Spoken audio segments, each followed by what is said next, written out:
All right, welcome back to Design Huddle. Design Huddle podcast, if you're new. Each week, we step inside the minds of some of the most creative people on the planet from a variety of design disciplines. We explore how design impacts our everyday lives and how we can all work to design a better future. Today, we have an awesome guest, James Sommerville. James is the founder and chief designer of Known Unknown, a global design company. James is a brand designer and a marketing aficionado. One of the coolest parts of his resume is he was a former VP of global design for the Coca-Cola Company, so we're definitely going to have to ask him some questions about that experience. He's spoken at over 200 events in 30 countries about all the topics that Design Huddle cares about: designing, brand strategy, entrepreneurship, and company culture. At Coca-Cola, James led design thinking, brand design execution for 40 identities, designed the Coca-Cola One Brand Strategy, and implemented 200 plus markets and led partnerships with Disney, Marvel, Google, and Star Wars. Wow, that's pretty impressive. All right, let's dive into it. Mustafa, what questions do you have for James? Yes, And James, welcome to the Design Huddle podcast. Ryan, thank you. Thank you for the introduction, and great to be with you guys. Yeah, no, Mustafa. just, I was like, welcome, James. Just to kick it off, I mean, could you give us an introduction on how you got into design, like just sort of like how you got into the career, your path, education, stuff like that? Yeah, I mean, if I go all the way back, I mean, maybe many designers have got a similar path. I wasn't the most academic. I'm an introvert, so school didn't really work for me, to be honest. But what I realized I could do is make connections, visual connections. I guess draw patterns in my head, doodle all day, and then coming out of school, I went to a graphic design course at my local college, and I was a street artist. I used to chalk on the pavements, age 16 to 19. And so that early life, that kind of late teenager, young adult, was me trying to find my way in what didn't appear to be a career at that point. It was just a kind of something that I felt comfortable in. So, you know, those were the early steps of me at least getting a taste of what graphic design, we would call it back then, but design as a whole would look like. So, just interesting about the street art. Was that graffiti or was that just like chalk pavement, like Mary Poppins style chalk pavement? Yeah, almost a little bit more Mary Poppins. So we used to draw. If I'm honest, we draw cartoon characters. Yeah. Disney, back in those days, we were drawing Smurfs, if you remember those. Yep. And you know, the psychology was, one, it's pretty easy. Two, you know, colourful, bright. And three, you know, I don't think we thought about this at the time, but the kids loved it. And if the kids loved it, they'd drag their parents over, and then all of a sudden, you know, we might get through a few coins thrown in our tin. So, you know, it was marketing to the youth, but we didn't see it like that at that time. But, you know, after 3 years of chalking on the streets, I got to like 18 and I had no fingerprints. And to be honest, I've often thought there's a lot you could do age 18 with no fingerprints, but I was just getting a little cold by then in the UK, so we came indoors and started an agency. So what was the agency? Yeah, was it chalking? Was it still like artwork? Or? Yeah. That's like the best transition ever. I was, you know, I went from writing with sidewalk chalk to starting an agency. That's like the dream for every designer. They're like, you know what? I'm going to go inside and start something great. But yeah, let's talk a little bit about how you jumped into the agency. And I'd love to hear about who your first customer was. Yeah, no, let's talk about our first studio. So we were scratching our head. We had no money. We went to see, I was with my art college friend, soon to be my business partner, Simon. And so we went to the banks. They said no. We were dressed like, you know, gothic punks or whatever. So no wonder they said no. And so eventually we found a charity, the Prince's Trust in the UK. Oh yeah, so yeah. They gave us £2,000 in 1986. That was our startup, and we went and bought an Apple Macintosh. We didn't know what one was, but we found it and we bought one. And then we needed a studio, and my grandmother said, well guys, if you paint the top floor of my small terraced house in Yorkshire, you can use that. So we did that. We painted it and we called the agency Attik. And nice.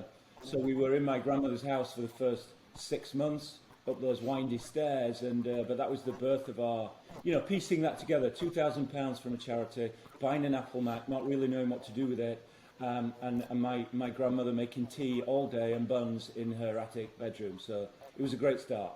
Just to give context to our international users, in the UK, in the 80s and 90s in particular, you'd have the Prince's Trust, which was, I think, headed up by, well, I think he's the patron is Prince Charles, I think, from what I remember. Or maybe it was actually his dad.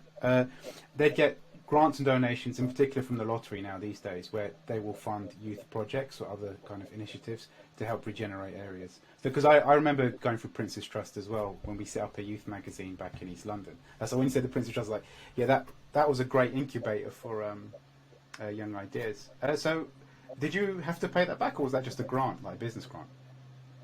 It was a business grant at the time. I'm lucky enough today to be connected to the Prince's Trust as an alumni and a product of the trust, but also as a patron. So, you know, we now spend time with the next generation of youngsters who are coming through, but they've helped over 1 million young people in the 40 years. So I'm just one of those, and it's been a fantastic journey. But, you know, I think what the Prince's Trust gave Simon and I, the £2,000 is important to any young person. At the time, it felt like a lot of money, but they gave us confidence.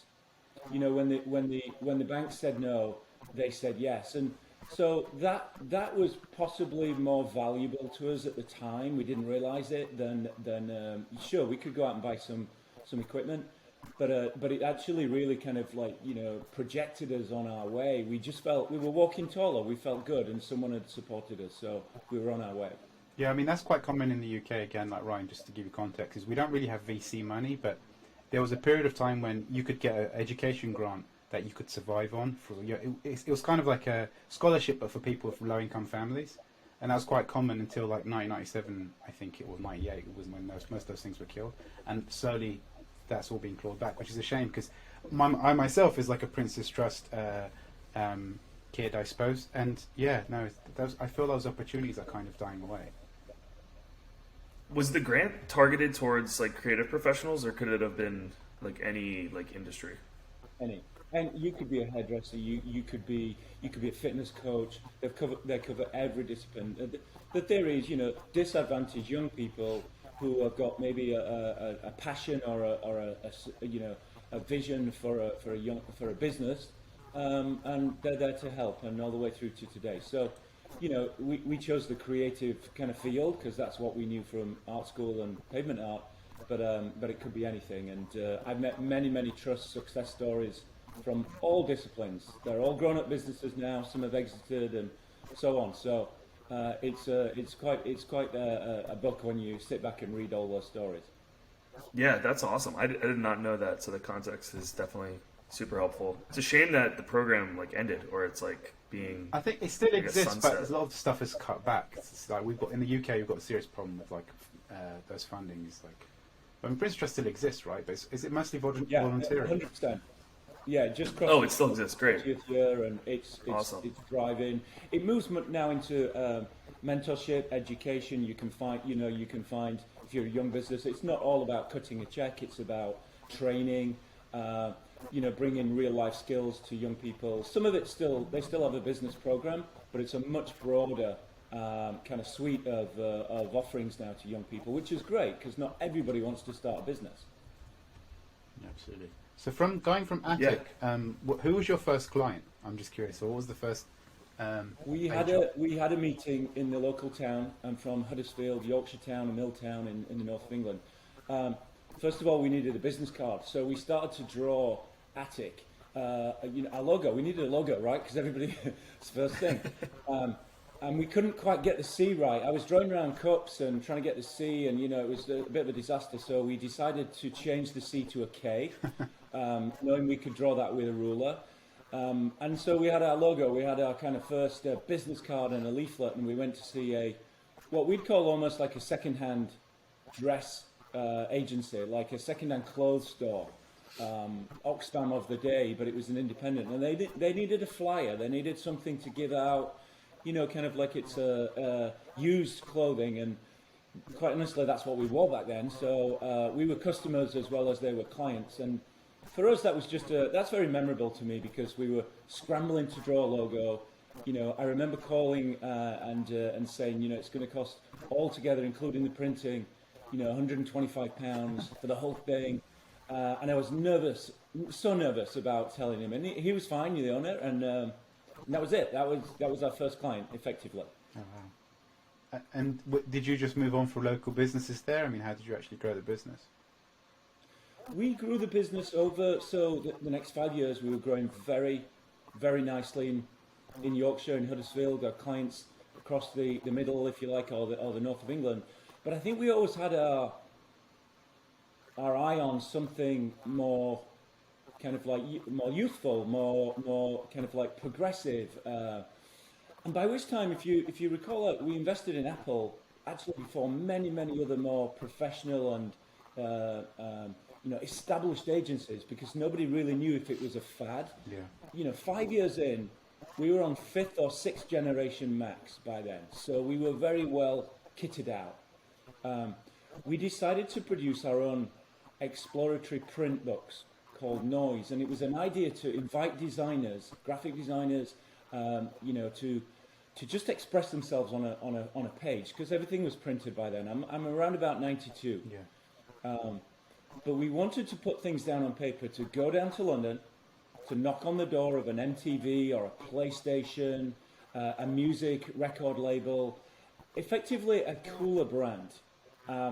But our portfolio in the north wasn't quite cutting it, so we created this make-believe book called Noise, which was all about pushing Photoshop, pushing some of the technology that was coming through, illustration, typography, and by mashing together maybe 15 or 20 designers, it just became this explosive kind of mini catalogue of designs. And when we knocked on the doors of, the very progressive brands like an MTV, they just felt that's what we did. That was our portfolio and our sort of glorified business card. So we started picking work up from those guys on a regular basis, and then that expanded us to London. And we started changing the direction of our agency to be a little bit more targeted towards these more youthful, progressive, visually progressive brands. What do you think your big break was from the agency perspective? Like, is there any client or like moment when you're like, hey, I think we're onto something, like we should go bigger?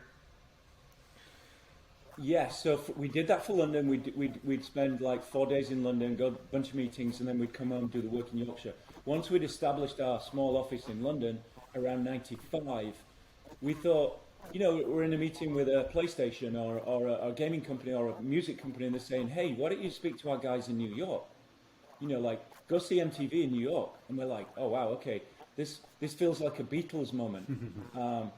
And by the way, my uncle was the press officer of the Beatles, so I had all those stories of how the brand developed for those young men back then. I wasn't alive for much of it, but for me it was like an opportunity, and Simon and our team, to think, well, if we can do it here in London, why don't we? And it's a perfect intro. They're calling their colleagues at MTV in the Viacom building in Times Square and saying, you've got to speak to Attik. So we, instead of catching the train to London, we were flying to New York for a week. And we did the same thing. We were presenting our work through these visual books. They got a little bit more adventurous. More designers helped us piece them together. And the likes of, headquarters of MTV and VH1 and then more record companies in New York, and ad agencies were calling us. So the turning point for us was, we were literally in a meeting with MTV. They opened a page in our book, and it was all Photoshop. It was all layered. You can imagine, this is around 96, 97, heavy layers, very complex in that sense. And they said, oh wow, we love this page. It was like Noise 3 by then. Is this a still image from a motion graphics package? We assume it is. And me and my colleague at the time, Will, looked at each other and just said, sure, yeah, definitely. Yeah. And she said, great, can you get your producer to call me tomorrow? We'd like you to rebrand the motion graphics for MTV News. Like, we had no idea what a producer was. We'd never made anything move in that sense. So for us, that was a turning point. Sorry, that was a call coming in. We went from a print shop and a print graphic design studio to all of a sudden, overnight at MTV, we were giving a brief to rebrand and create a motion package for MTV News. So for us, that was definitely a turning point in our sort of agency, and the way we thought as well. We came out of the box of just thinking print. Thought, designers, we have the ability now and technology was emerging, sure, we can jump across to another canvas. Yeah, absolutely. So, I mean, did you have to pinch yourselves like these boys from Yorkshire in Times Square?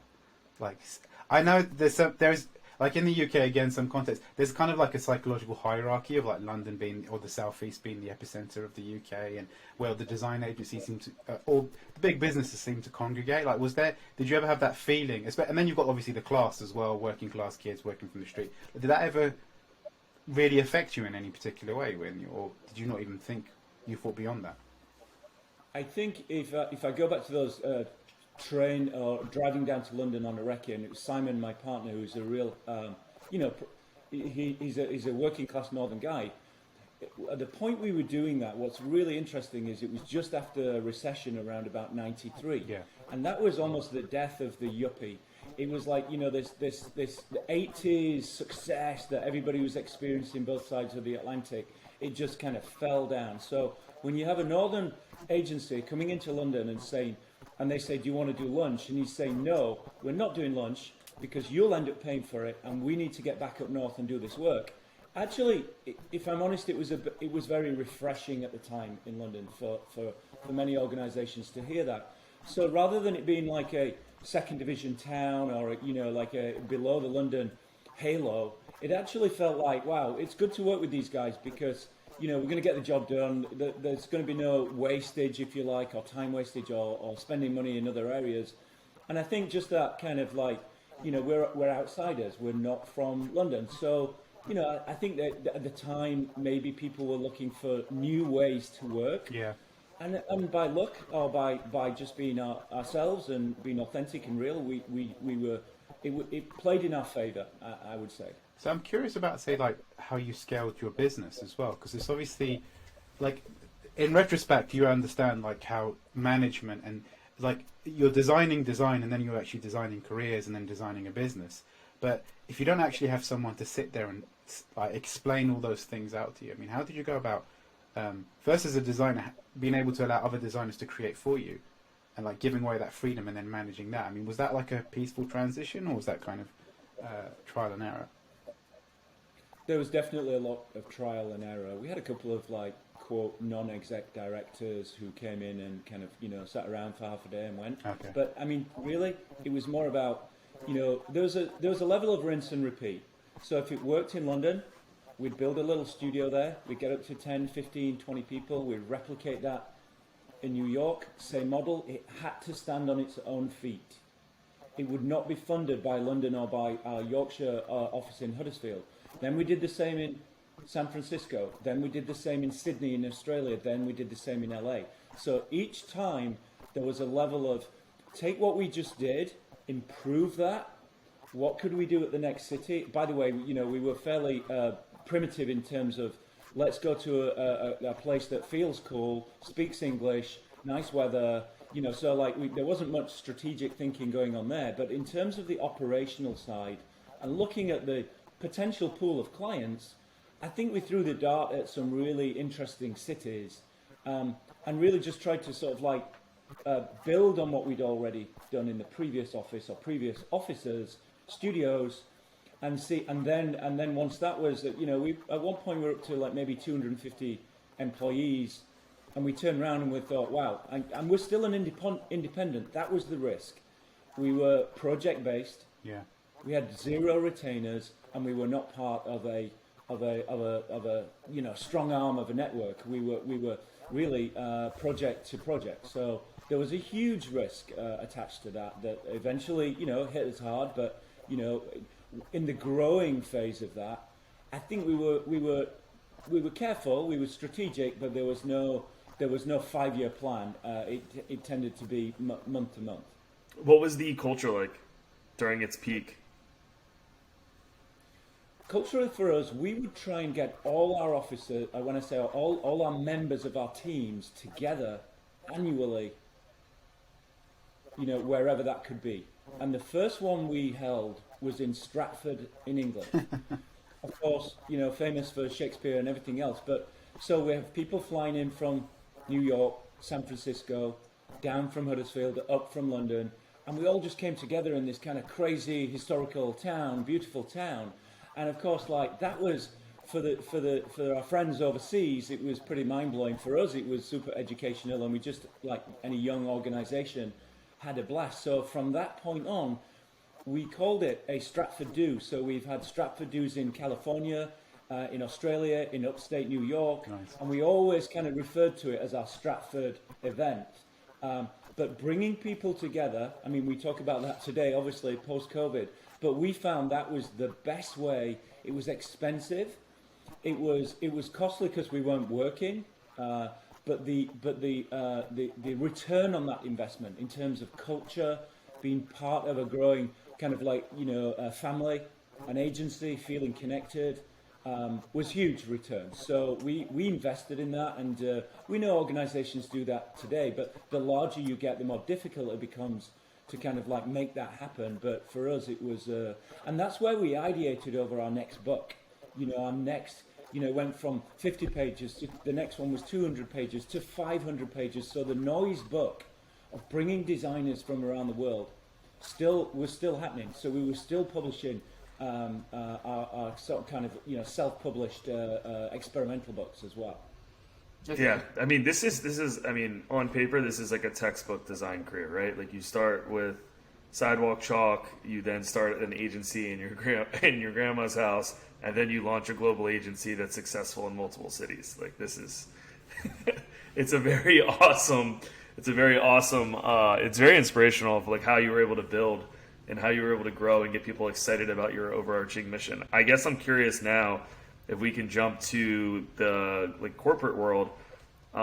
Did you get approached by Coca-Cola? How did you transition from this agency world and decide to say, hey, I want to start a career in a more structured environment like a Coca-Cola? And I'd also love to hear, like, at the time of when you joined Coca-Cola, like, what were their biggest challenges? Definitely. So prior to Coke, so Attik had been acquired by Dentsu. So we were part of then around 97. I think we called, 2007.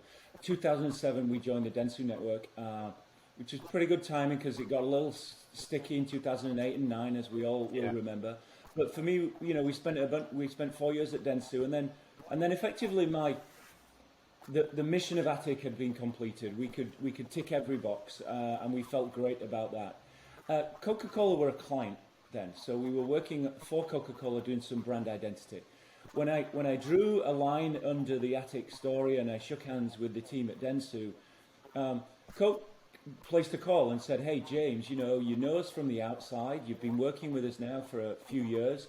How do you fancy leading global design?" And this was my soon-to-be boss, Wendy Clark. She headed up the global Coca-Cola portfolio on sparkling beverages.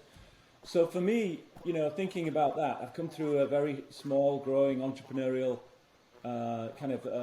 journey, joining a huge monster like agency as Dentsu, and it just felt like the next natural kind of stage, and a stage that I was, like anybody, very nervous. What could I bring? Coca-Cola in its previous 125 years has done everything in marketing and design. It's on every other street corner, every mom and pop. So there's nothing this company has not done. So definitely, standing on the shoulder of giants. But what I realized very quickly was it was also an organization that had a tendency to do the same thing. Every FIFA World Cup, there'd be the same program. Yeah. Every holiday, Santa Claus, every, kind of Olympics, the same program. So for me, what I tried to bring, those are what I'd say the whats. I tried to bring the hows. How are we going to do this? How do we work? So a spirit of entrepreneurship, an outsider, even though it's David and Goliath, can bring a way of thinking that to a huge corporate entity, and not used to thinking in that way of, buzzwords of today, agile, curious, design thinking, like the things that we do as designers, and we do that intuitively, we're not being taught in this large organization. So yeah. I kind of felt there was an opportunity there to bring something that maybe in its 125 years, was not that common. I'd like to think that Coca-Cola was design thinking, in 1886. That's what I think. But as a practice. So you can always look at yourself and think, yes, I could have, imposter syndrome here, or I could try and bring something that maybe, can move the needle and move the stock price, but move the organization forward and the culture forward as well. What would you say you found when you first got there, like things that you thought were missing, or things that maybe Coca-Cola had lost its way in a sort of more creative aspect? Is there anything that you could... So from Attik, I must have pitched to 1,000 prospect companies. I mean, maybe 100 a year. Maybe, so you get used to pitching to clients. You get used to your kind of, sales approach and call it what you want, but you're always on the hunt for something. And then I did 5 years at Coca-Cola on the other side of the table. And I refer to myself as poacher turned gamekeeper. And I must have seen 1,000 agencies come in and pitch to Coke, because who wouldn't want a little piece of Coca-Cola's business? Yeah. So for me, that was a very educational, and I realized that the agencies coming in, the same agencies, the same agency model, the same way of working as I was doing in 1986 when I started Attik, because that model is tried and tested, probably from the 50s or, kind of. So it works, those disciplines, those departments, the way agencies pitch. And I felt there was an opportunity to look for a new way of working with creative partners. And going back to our noise books, I wanted to work directly with talent. I wanted to find a typographer. She's working from Starbucks in Savannah, but she's an amazing typographer. An illustrator in Kosovo. A 2D art worker in Sao Paulo working in his bedroom. I wanted to embrace that community and not just call a global network. Who'll find that freelancer? But that's going to take 4 weeks and it's going to feel very slow. I wanted to call them direct. So we implemented a model of direct to talent. I think some of my success stories at Coke will not be seen on a can. I've done some decent cans, but it's the way we did it and how we changed the way of working. So, on leaving Coke now, they can work directly with talent, and it's all to do with, contracts and insurances and, kind of things like that. But if you can navigate those waters, and for us, that allowed us to move quicker, discover talent, be a little bit more hands-on. Yeah. Coca-Cola Design, a little bit more hands-on then, not relying solely on external partners. So you can get your hands dirty and feel part of the process, and altogether feels more collaborative. Less we're on this side of the room and our agencies are on that side of the room. Actually, let's all get into the middle of the room and bring some talent in there as well that we can all try and solve. So that type of way of working was really an enjoyable part of changing that at Coca-Cola. I'm just interested, I don't know if I'm being too poetic in this, but it does feel like every example you've given from this, the Stratford one, it does feel very Prince's Trust-esque. Like you find someone who's talented, has a bit of belief or faith behind them, and they're given the opportunity. Or like the Stratford, you're actually going, and again, it's building those relationships, which you will never see it written down of I managed to improve the money by X, but everybody knows that those things are really impactful, like long term. It's only maybe 20 years later you find out. Do you think that has been the thing that's influenced you repeatedly, or am I just reading way too much into it? No, I think you've hit on something really close to my heart, really, as well as my head. It's, when I've had the pleasure of meeting His Royal Highness several times, and at one point I asked, who was there at the beginning of the Prince's Trust? And he said, me and a drum. Nobody. That's like one of the best lines ever. I mean, this guy is. If he wasn't in the role, I mean, he's a leader. I think he gave his first sustainability talk in the early 70s. He has a vision that, and the Prince's Trust has played out. So from him banging on that drum, slowly played out. And then when I think about Attik or even working at Coca-Cola, if you can hit that drum, if you can kind of get other people to walk to the same drum beat or dance to the same drum beat, then all of a sudden then that multiplied effect can be very powerful. And so I do think, when I look back, that there is you do feel alone in the very beginning. You do feel kind of like, you're in the temple, Coca-Cola, and I'm walking through the front door on my first day. I'm actually thinking, what's my drumbeat here? how would I even start something that other people might think is attractive in the sense of, I like what you're doing, keep doing it, I'll support it. And over time, you know, if that works out, and if that's a great idea in the beginning, of course, you can find ways to kind of grow that. So it's super interesting you've picked up on that, because not many people do, Mustafa, but I've always thought that from the very beginning of the Prince's Trust. It's a great way of thinking, courtesy of His Royal Highness. Absolutely. Sorry, Ryan, I've got like a roll of questions in my head, so you better interrupt me quick. No, just one last thing. In terms of the applied activities that you used to do at Coca-Cola, you know, like the big thing, and especially in Silicon Valley and tech in general, is actually having the frameworks of activity. So the design sprint model, where day one you do this, you do this. Did you formalize like the specific activities that you would do with the creative folks you might find in Kosovo or like South America, or did you just invite them in and give them a design brief? Like, what was the applied day-to-day things that you would do to incubate the sort of talent? Yeah, there was a combination of course, the book had been written in design thinking, and you know, Tim Brown and friends at IDEO had sort of published that, so it was already out there. There's nothing new.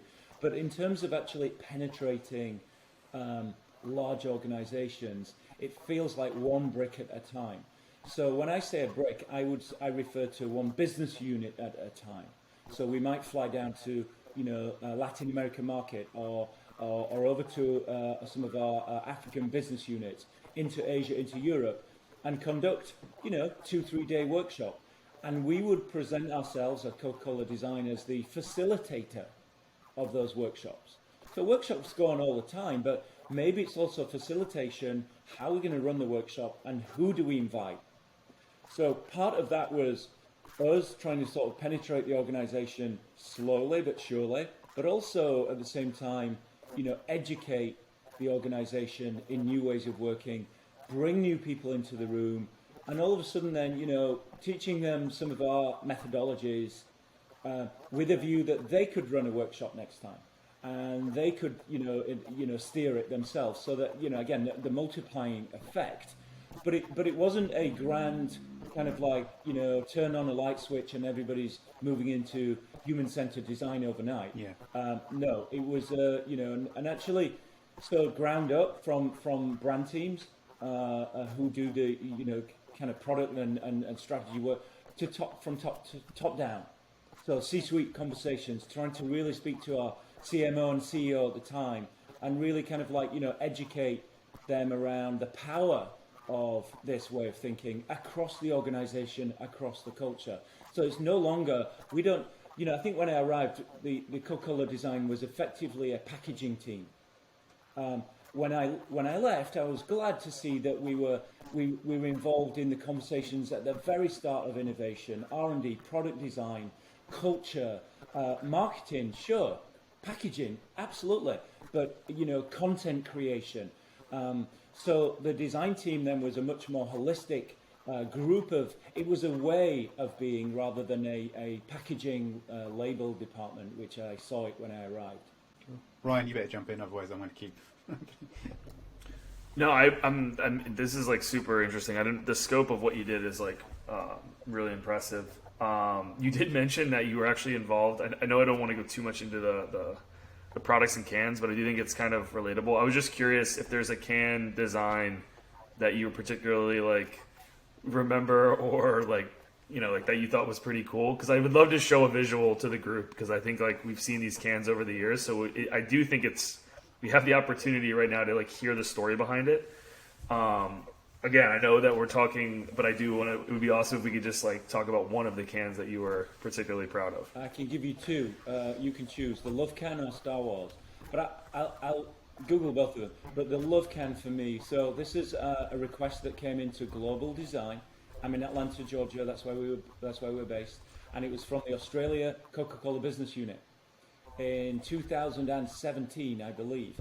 The country was going to vote for same-sex marriage, and many brands were coming out in support, and it was like #SayYes, and that was kind of like a national vote, and Coca-Cola wanted to create a can in support of this movement and voting and saying yes. So the business unit had created a can, and it had the typeface that you may have seen your name on a bottle, or MVP and center. That's kind of the Coca-Cola kind of typeface called the U font, and it just said love, and it was fine. It didn't break any brand standard rules, but it came up to global design, and I just felt we could go further with this, but they wanted to be in market in 10 days. So we started to sketch using the Coca-Cola script. There we go. And the Coca-Cola Spencerian script has never been allowed to be used for another word, aside from T-shirts on Canal Street or the black market and all that fun stuff. But in terms of officially, and so we sketched out the word love, and we took it to our legal counsel. At first it was rejected. The clock was ticking. But for me, the pitch was, this is a universal word. It reflects the values of our brand and humanity. It will still be a powerful word in 100 and 1,000 years, we hope. And so it's not going away. So if it wasn't, and it's probably the most used word in the Beatles catalogue, but if it wasn't that word, it's not a trend word. And so we sketched that out on a whiteboard. We crafted it with a typographer.